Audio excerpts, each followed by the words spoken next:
jsem unavený loučením, je mi to asi souzený, protože pokaždý, když mám pocit, že můj život má konečně za smysl, další lidi ho opouštějí.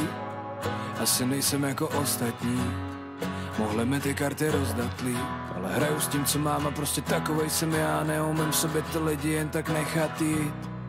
Možná pomůže přestat pít, nebo naopak začít víc. Všichni mají pocit, že za sami všechno ví nejlíp a že ti můžou radit, jak máš žít.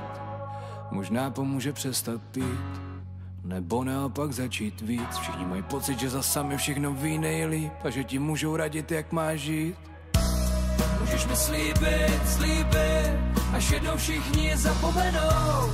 Budeš tam se mnou, až mě život srazí na kolena. Můžu ti slíbit, až jednou všichni zapomenou. Až jednou všichni zapomenou, že to budu pro tebe já. Můžeš mi slíbit, až jednou všichni zapomenou. Budeš tam se mnou, až mě život srazí na kolena. Můžu ti slíbit, až jednou všichni zapomenou.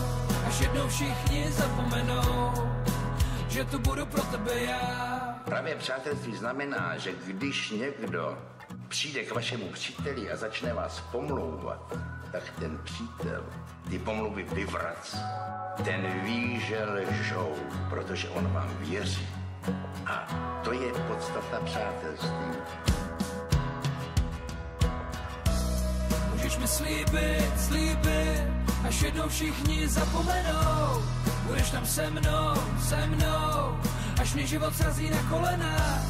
Můžu ti slíbit, až jednou všichni zapomenou.